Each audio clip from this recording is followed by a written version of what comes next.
Hello student, good morning. How are you children. बच्चों, आज हम ये चैप्टर फर्स्ट समझेंगे। अभी परसों की जो वीडियो थी उसमें भी मैंने आपको चैप्टर फर्स्ट समझाया था। आपके जो यूटी है उसमें चैप्टर फर्स्ट, सेकंड और थर्ड आ रहा है। मैंने थर्ड चैप्टर कल आपको पढ़ाया, समझाया और इसके क्वेश्चन आंसर अभ्यास कार्य बताए। फर्स्ट चैप्टर भी हो गया था। अब आज मैं आपको ये फर्स्ट चैप्टर दोबारा से दोहरान करवा रही हूँ, तो आप ध्यान से देखें।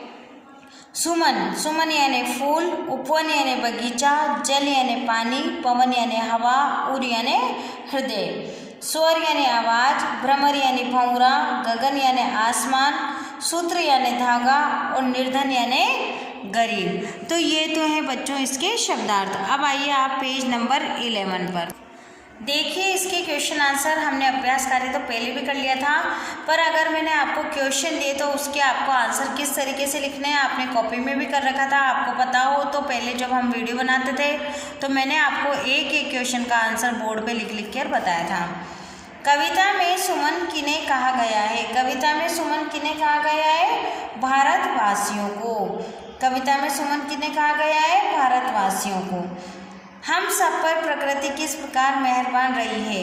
अब हम सब पर प्रकृति कैसे मेहरबान रही है? क्योंकि प्रकृति सभी को समान धूप देती है, सभी को समान जल देती है, सभी को समान हवा देती है। ऐसा नहीं है कि आपको हवा ज़्यादा मिल जाएगी तो हमें कम मिलेगी, या हमें ज़्यादा मिल जाएगी तो आपको कम मिलेगी। तो प्रकृति का नियम है, जो भी आपदा होती है तो समान सबको मिलती है, और जो भी खुशहाली होती है वो भी सबको समान मिलती है। तो हम सब पर प्रकृति किस प्रकार मेहरबान रही है? हम सब पर प्रकृति समान धूप, समान जल, समान हवा प्रदान करती है। सूरज और चांद के बारे में क्या कहा गया है? सूरज और चांद के बारे में क्या कहा गया है? सूरज और चांद हमें क्या करते हैं? सूरज की जो किरणें हमारे ऊपर पड़ती है या धरती पर जब आती है, या हम बोल सकते हैं बच्चों कि जब सूरज की उर किरणें धरती पर पड़ती है या आती है तो सब जगह प्रसन्नता की लहर छाती है। यानी कि सूरज की किरणें हमें क्या करती है? प्रसन्नता देती है। चांदनी के बारे में कहा गया है कि जब चांद की चांदनी होती है तो इस चांद की किरणें हमें खुशी से नहला देती है, और चांद की किरण जो ठंडाई रहती है वो कैसी रहती है? हमें खुशी देती है, हमें शीतलता प्रदान करती है, और हमें नहलाने से मतलब इस चांदनी की जो ठंडाई रहती है वो हमें खुशी से नहला देती है। तो आप इसका आंसर बना के लिखेंगे। सूरज की किरणें हमें प्रसन्नता देती है और चांद की चांदनी से हमें शीतलता से नहलाती है। उपवन की शोभा किसे कहा गया है? अब आप बताइए बच्चों, उपवन की शोभा किसे कहा गया है? उपवन की शोभा फूलों को कहा गया है। जो भिन्न भिन्न प्रकार के तरह तरह के फूल हैं उन्हें उपवन की शोभा कहा गया है।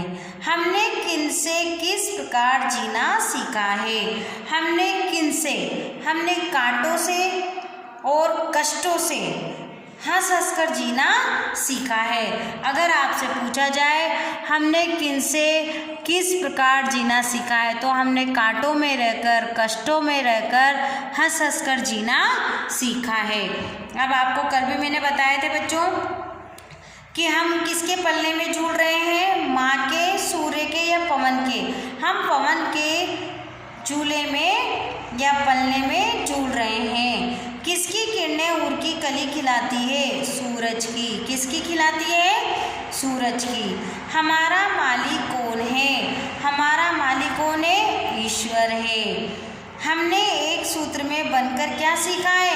हमने एक सूत्र में बंधकर गले का हार बनना सीखा है। क्या सीखा है? हमने एक सूत्र में बंधकर गले का हार बनना सीखा है।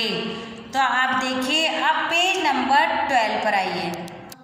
देखिए बच्चों, इसे कहते हैं काव्यांश। जो कविता में कुछ लाइनें आती है, कविता आपने पढ़ी, अब उस कविता में से कुछ दे दिया आपको, पैराग्राफ दे दिए, जैसे एक पैराग्राफ ये दे दिया और इसमें से आपको क्वेश्चनों के उत्तर लिखने हैं। तो उसको बोलते हैं काव्यांश। और अगर आपके पूरा चैप्टर है और चैप्टर में से आपने पढ़ा है और उस चैप्टर में से आपको 4 या 5 लाइन दिए तो उसको बोलते हैं हम गद्यांश।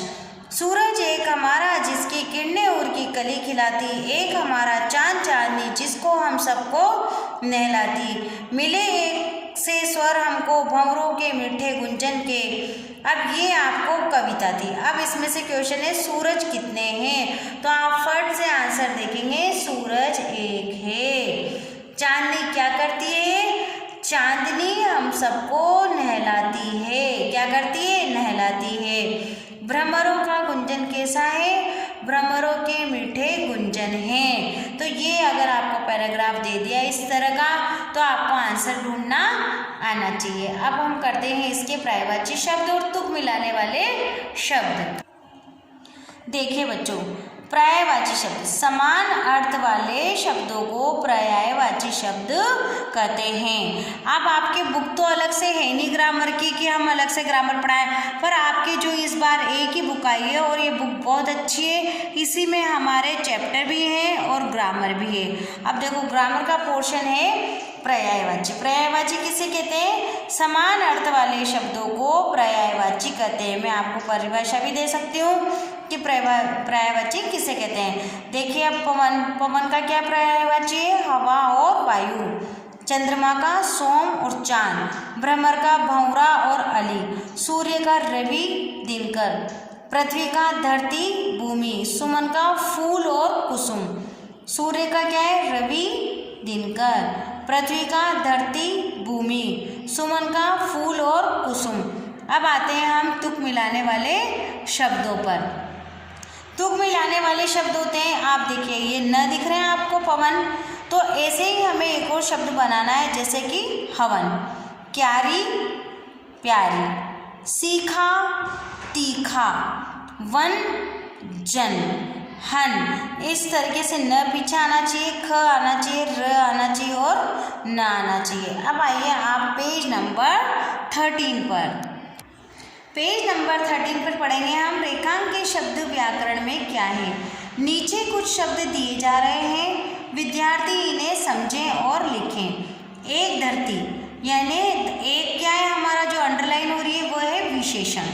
हमारा चांद, तो ये चांद भी हमारा भी विशेषण है। क्या है ये विशेषण है, पर कौन सा विशेषण है, सर्वनाभिक विशेषण, यानी कि ये हमारा किसके लिए आ रहा है, सबके लिए आ रहा है। तो क्या हो गया ये सर्वनाभिक विशेषण।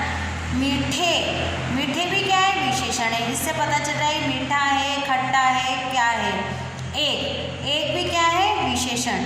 तो एक, मीठे, एक, ये है हमारे विशेषण और हमारा हो गया सर्वनाभिक विशेषण।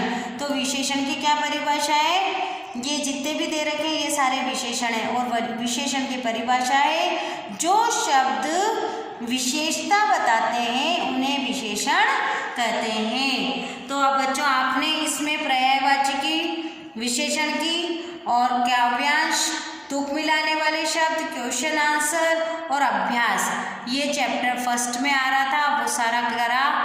चैप्टर 3 का कल हमने दौरान कर लिया। अब आपका चैप्टर 2 का दौरान करवाना है जो आपको कल की वीडियो में मैं आपको बताऊंगी। वैसे पहले भी हम कर चुके हैं, तो आप चैप्टर 2 रूपा वाला चैप्टर कल समझेंगे। Thank you.